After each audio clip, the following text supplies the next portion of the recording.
It was simply there on one humid morning about 6 weeks ago.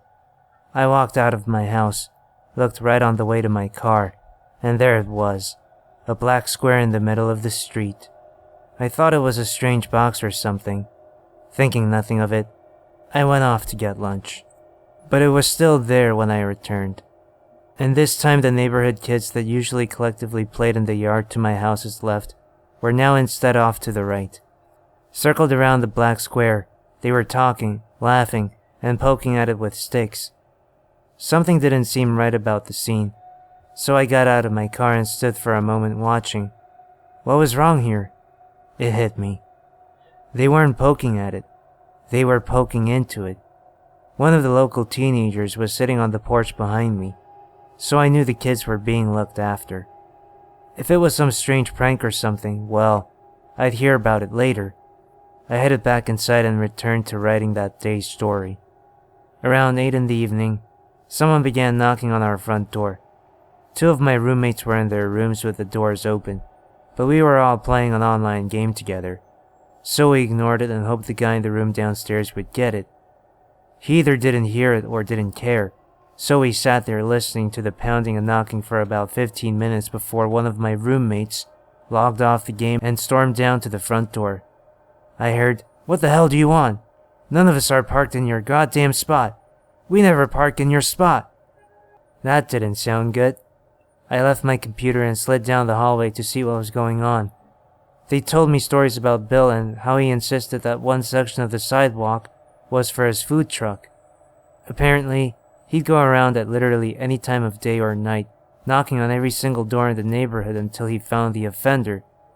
This time, Bill was looking not for a car owner, but for the perpetrator of the black square prank. After much arguing, he finally moved on to the next house, but I couldn't go back to playing our game. Instead, I wandered out under evening orange and headed down the street. The black square was odd. Its angle seemed to be changing to match me, and I moved my head back and forth a few times rapidly to confirm that it always looked exactly square from any angle. Anton was sitting in his open garage in a lawn chair as I approached. He handed a man a bag, pocketed a stack of cash, and coughed and leaned back. The stranger hurried away without looking at me. It was not an unusual sight. Standing in Anton's driveway, which ran straight at the black square and Bill's house beyond, I asked, "Hey, what is this thing?" "No idea, man," he responded, "but it's got me on edge. It's just been there all day. I thought maybe someday was scoping me out, but it doesn't do nothing." I didn't want to get too close to it, so I picked up a stick. "Kids were messing with this earlier, right? Did anything happen?" "Nah." It was strange. There seemed to be some sort of scaling perspective at work. As I moved closer to the square, it grew larger in my sight than the change in distance warranted. Far away the effect had been imperceptible, but up close it was extremely unsettling. It felt almost as if the black square was looming up to encompass me, and might even leap out at any moment. It was becoming increasingly obvious that this was no prank. The sides were exactly equal in length from what I could see, and absolutely nothing showed or reflected on its surface. I had seen Vantablack nano fabric in person once before, and that super black material had definitely left an impression on me. It had felt like staring into absolute void, and I had that same feeling now. The only difference was that my stick encountered no resistance as I moved it forward. I took one step. The stick still moved freely ahead. Was it past the threshold yet? It was disturbingly impossible to tell because the square always seemed to be facing me, so I couldn't tilt left or right and get a look from the side. The square also got bigger, faster than it should have with each step, so I couldn't get a good idea of exactly where it began and ended. Worst of all, the forward perspective had no landmarks and no shadows. It felt as if I was inside a television show and reaching forward into a CGI background. The studio lights off-screen were still lighting the stick, and I was reaching into something that didn't really exist. I swung my branch left and right. There were no edges to strike either. The pointed end traversed from ultra-black to green of Bill's lawn and back with no resistance. It was then I truly understood that we were in trouble. "Hey, Anton?" "What's up?" He was usually one to play it cool, but I could tell by his subtly concerned expression that I must have looked very strange standing in front of complete nothingness. Let's, how to phrase it? Let's make sure nobody goes near this. He nodded and gave a nervous laugh. We didn't have any sort of housing association or community building, so it'd really be up to word of mouth. Bill was 2 houses past ours now, still knocking on doors, and he was doing a decent accidental job of warning everyone. A few neighbors had come onto their lawns to stare at the thing, and I saw Idol emerging one lawn over. While studying the black square from afar, she shivered and pulled her headscarf a little closer. I smoothed down my shirt reflexively as she approached. She stopped on the sidewalk just short of Anton's driveway. What is a square? We just shook our heads. You call the police? She asked, looking at me. Anton leaned back in his seat and watched me. Put on the spot, all I could say was, I don't think so. She was visibly confused. Why not? Anton snickered. Cops don't come here, girl. Police don't come this area? Nah, they do, but trust me, you don't want them. They don't come here to help. Oh. She looked down at the ground, then over to the black square, and then to her front door. She departed without a word. The rest of the neighbors began to emerge from their homes as Bill pissed them off in sequence, but we did not meet or talk beyond the distant glances of confusion and confirmation. I didn't like that strange square in the street, not one bit, but there wasn't much to do about it. A few people were taking pictures, so I went back inside and put my phone on the charger to do the same. My roommates and I locked the house up tight that night. We couldn't see the black square from any of our windows, but the mere knowledge of its presence was like a chill in the air. I was the night owl of the 4 of us, and when the others went to bed, I quietly stacked boxes full of junk from the basement to block the windows, just in case. In the morning, nobody commented in approval of the boxes, but neither did they take them down. I stepped outside to confirm that the anomaly was still there. This time, I took pictures. I'd seen more than my share of movies and shows about creepy anomalies, but it was another thing having one actually show up outside my house. In person, there's a balance of risk versus curiosity, and there was nothing we could do about the square without endangering ourselves.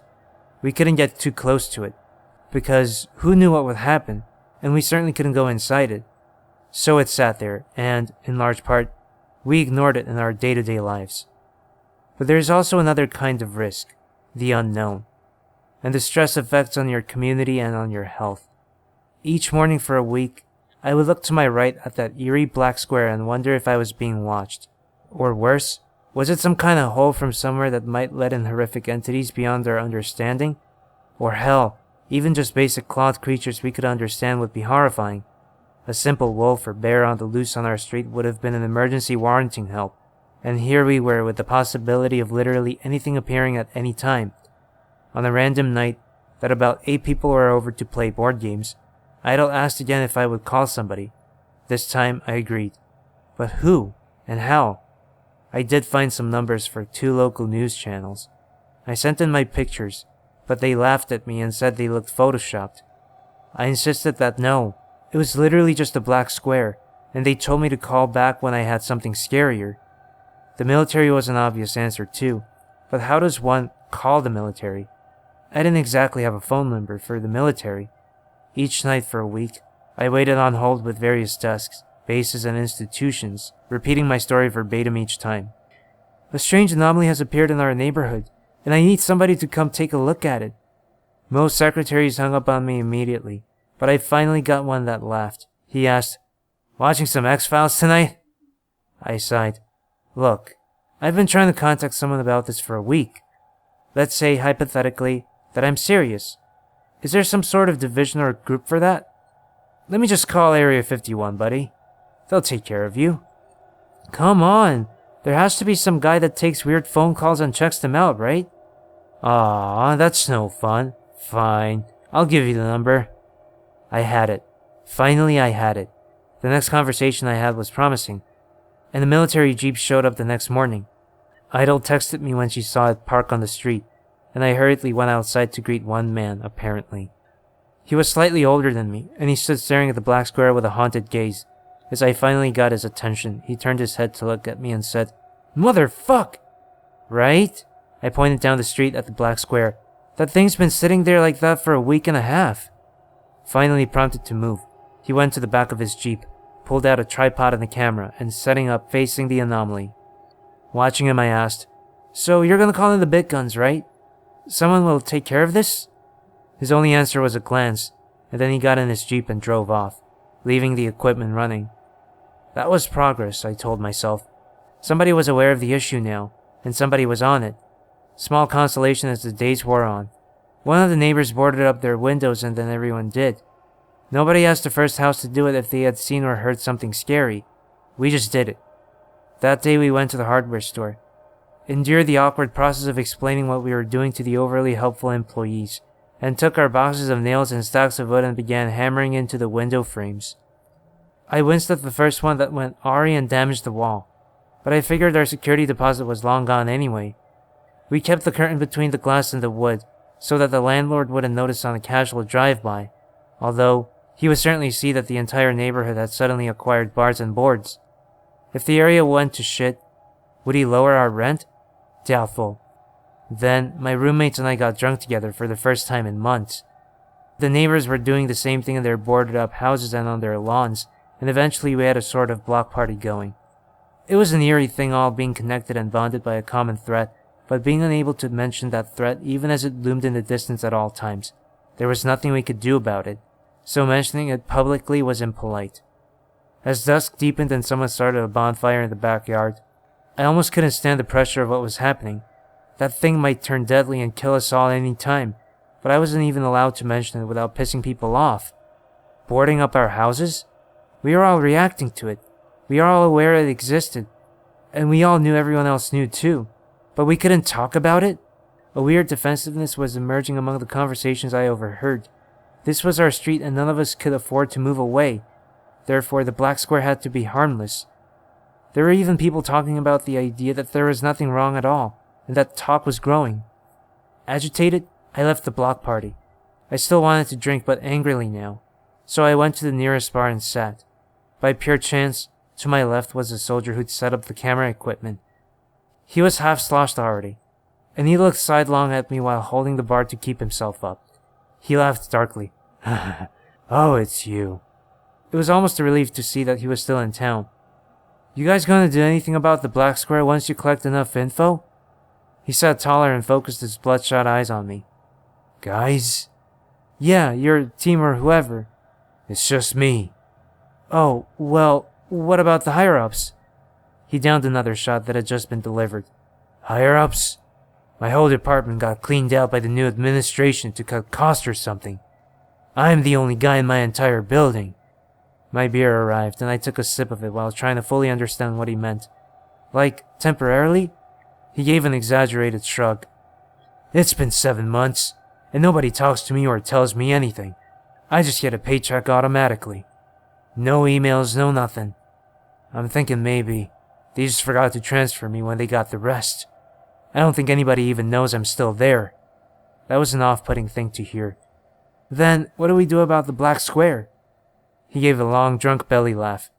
"Brother, there are 47 anomalies in Ohio alone, and I'm the only person in the state left in the department that handles that shit.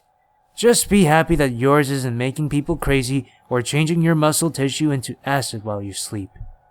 "What? Does that happen?" He stared forward at the venue's long mirrored back wall for a moment, unmoving except for the muscles in his jaws tightening as if he was grinding his teeth. After a tick, he suddenly reached over and clapped me on the back. "Nothing so dramatic as all that. I'm just playing." He got up, threw some cash on the bar and began to stumble away. "Wait," I called after him. "What's your plan for the black square?" "Plan?"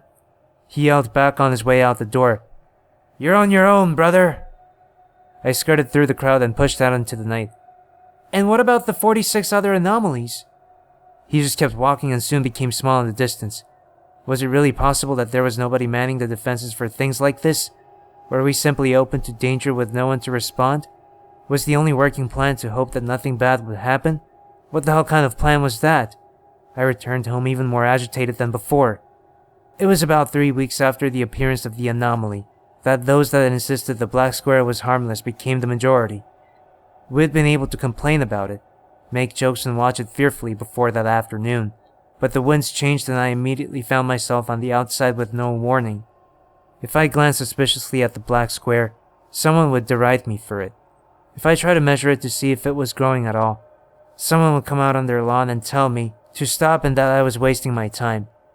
By the 4th week, those reactions became veiled threats. Bill was standing out on the sidewalk the first day of that 4th week. I had just come home from playing a card game elsewhere, and he approached me rather angrily. "Stop causing trouble," he said without sugarcoating. Me? He was a large man in multiple ways, and I took a step back warily. "I'm just not willing to accept that the incredibly odd anomaly in the middle of our street is safe." "The black square isn't causing any trouble," he growled. "You're the problem here. Pissing people off, going against the grain. People want to sleep soundly, and they can't do that if you fill their heads with nonsense dangers." "If it's nonsense," I asked, "then why are your windows boarded up?" He balled a fist. "'Cause that's how it's always been around here. Everybody does it. And always has." "The hell are you talking about? It was just last month that—" He slugged me in the stomach. I backed away. There was nothing left to say. I understood exactly what was happening. He glared from the sidewalk until I went inside and closed the door behind me.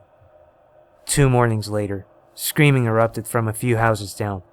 9 of us rushed out of our houses with makeshift weapons, only to find that the danger had been the night before. Someone's window had been broken, and the wood beyond had been clawed mightily by something that had left traces of azure ichor behind. I thought that certainly it would be undeniable now. It was obvious that something had come out of that black square and tried to get into a house. The only reason the single father and the 2 girls were alive, they'd boarded up their windows like everyone else. "See?" I said to those gathered. "I told you it's dangerous." But the single father in question shook his head. "Of course you'd say that. How'd you do it?" I began backing away almost instantly as all eyes turned on me. "What?" Bill said. "Yeah, likely what happened. What tool did you use to make those marks? And what is that blue shit? Is it toxic? Did you put Ethan's girls in danger by throwing toxic blue sludge on their house?" Ethan added. "And you'll pay for that window too." "The hell is wrong with you people?" I clutched my bed and continued moving backwards. Idle came out of her house and asked some of the others in the group what was going on in Somali. They backed off, and Bill and Ethan shot me hateful glances. On the way back to my place, Anton shook his head as I crossed his driveway. "Gonna get yourself killed, boy." Whispering, I asked, "What? By insisting that the physics-defying anomaly in our street is possibly dangerous?" "Just saying. I sit in front of this thing all day every day, and it freaks me the hell out, but I don't say nothing to anyone else around here. Neighbors are more dangerous than that thing. Get it? Keep your head down." I mulled over his words for another few days while the altitude in the neighborhood became openly hostile. More claw marks and strange azure liquids appeared during each night, and Bill started enforcing what he called his right to open carry by walking around on the sidewalks with an automatic rifle slung over his shoulder. And then Ethan started doing it too. It made me tense as hell, but they'd often talk about the gun responsibility, and part of me was glad to have weapons around given that something was probably coming out of the black square each night and trying to get into our houses. At 4 in the morning on the first night of the 5th week, I heard loud banging on the front door. For 20 minutes I listened to someone pounding and yelling outside until one of my roommates shouted from his head, "Fuck off, Bill! We don't have to answer the door for you! We're not parked in your goddamn spot!" The knocking went silent. My other roommate called from his room, "That's the first time he's ever actually gone away!" At that, I sat up starkly in my bed. In that keening instant, I knew. Something had happened out there. Some spark. Perhaps the unseen creature had finally gotten someone. Perhaps it had gotten one of the neighborhood children. I grabbed my baseball bat and put on my tennis shoes. Other than that, I was only in shorts and a t-shirt, but there was no time. Running into the dark hallway that connected our rooms, I whispered, "Get your gun out!" "What?" my roommate asked. "Get your goddamn gun ready!" I practically hissed. "They're coming for us!" There was a crash of glass and the sound of boards being ripped off in the back of the house to punctuate what I'd said, and I heard my roommate jumping up and fumbling around with the case that held his gun. My other roommate just sat quietly and fearfully.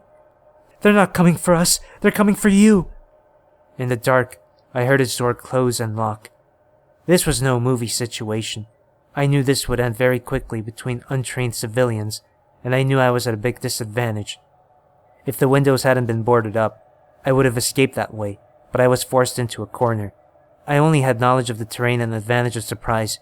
Using long steps to avoid the part of the floor that creaked, I moved out into the board game room, and a big silhouette moving around the corner became a wide open target for my bat.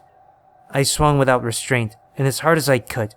I never tried to kill anyone before, but I was amazed at how lethal my strength felt when restraints were off. The bat snapped in half on Bill's head, and he fell to the floor. He limply tried to resist, but I pulled at his rifle while screaming obscenities, and he gave it up while groaning on the floor and whimpering about his head bleeding. I'd won. But unfortunately, there were 7 more silhouettes behind him. Ethan was among them, and I saw his face by moonlight as they dragged me out into the street. "This asshole nearly killed Bill," he shouted. "Proof positive he's the one behind the attacks. You came into my house with guns." I screamed at them. "You goddamn psychopaths!" There were 20 other people out there already, many sticking to their own lawns. By the light of the full moon, they watched fearfully. Some of them asked if what I was saying was true. Ethan yelled over me. "He'll say anything to trick people. Fake news." "Fake?" They were still holding my arms, but I struggled. "This is ridiculous. You've all got my guns and you literally just broke into my house in the middle of the night." "Fake lies," Ethan insisted to the neighbors we passed as they kept pushing me and dragging me. As we passed idle on our lawn, I realized where we were going. She ran forward and kicked at Ethan. "I did not leave my country just for you to be the same." One of the men stayed behind to keep her restrained, and I nearly got away because of the distraction. Unfortunately, they caught me and continued moving me toward the black square. Even by moonlight, it was starkly visible. "Why are you doing this?" Ethan snarled. "You know, you monster! I can't let you live after what you did to my little girl." I could see one of the wooden barricades among his windows had failed. Something had broken its way inside, and red blood was mixed with the azure pools usually left behind. "So you're gonna try to kill me by throwing me inside the black square?" I asked loudly so that everyone around could hear.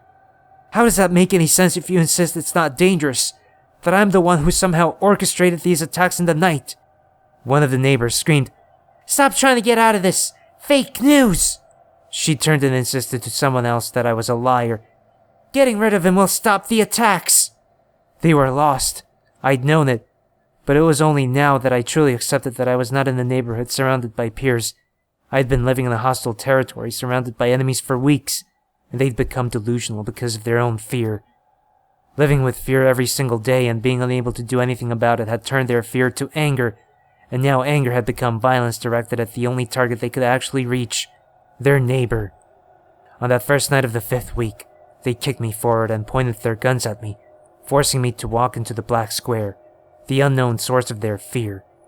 It had come to us from somewhere else, but it was now the desperate void at the center of our lives. It was our heart.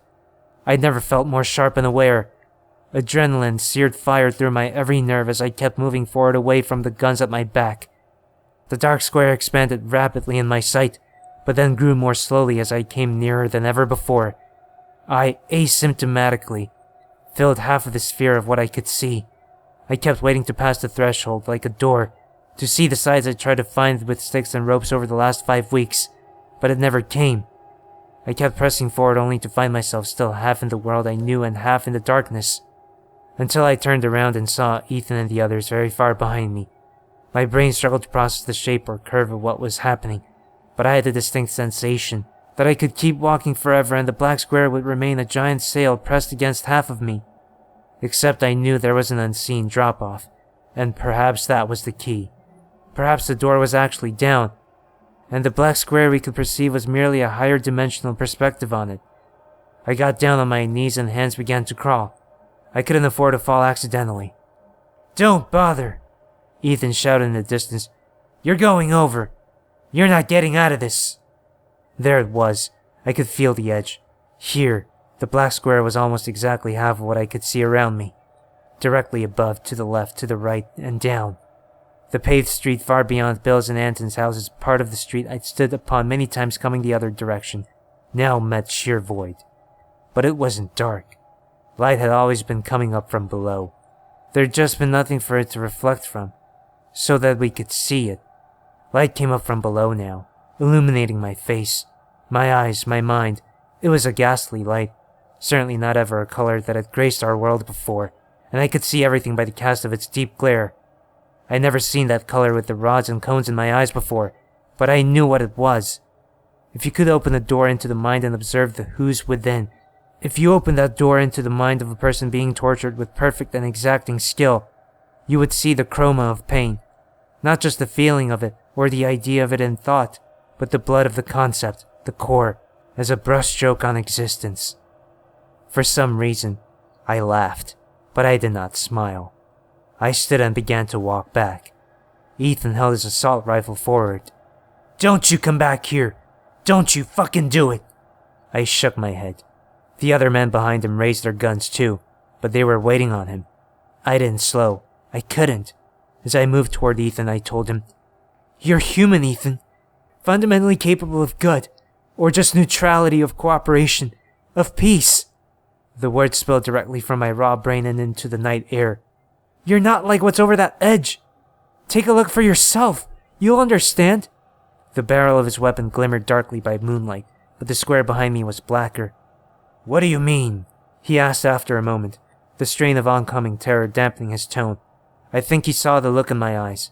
Some small fraction of what I'd seen had to still have been lingering in my irises like a rotting reflection gone bad. "What's in there? What's over that edge?" I couldn't really think at that moment.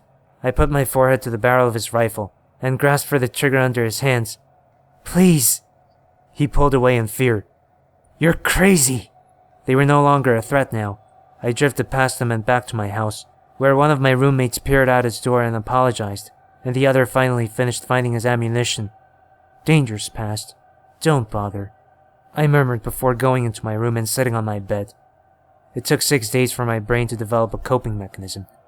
For 6 days, I sat and stared at any blank white wall I could find. It was eye bleach, in a way, because it had every color and none. After 6 days, I felt nothing, and that was my release. To scab and scar over what had happened to my mind. My brain had amputated my emotions. And good for that. I'd feel horrible at the loss of love and joy and friendship and companionship, but I can't.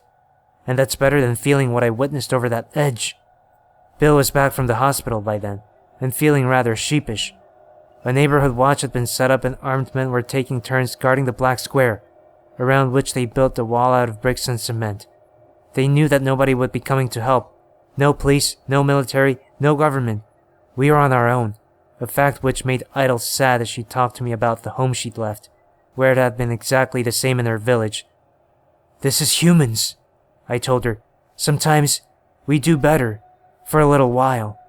Sometimes we don't." She didn't have a chance to reply before Bill came up, and sat carefully next down to me on my porch. He rubbed his bandaged head and said, "Sorry about what happened last week." I kept watching my armed neighbors around the black square. "It doesn't matter." "It does, though," he muttered, looking downcast. "We could have killed you." "It doesn't matter," I said again. He swallowed audibly and then asked, "What you see in there? Think the neighborhood will go to shit now?" "Now?" It amazed me that it was right there. It was right there just 100 feet away. We were alive and standing here, breathing air and eating food and having conversations just 100 feet away from that. It was always here, Bill. The only thing that changed 6 weeks ago is that we can see it now.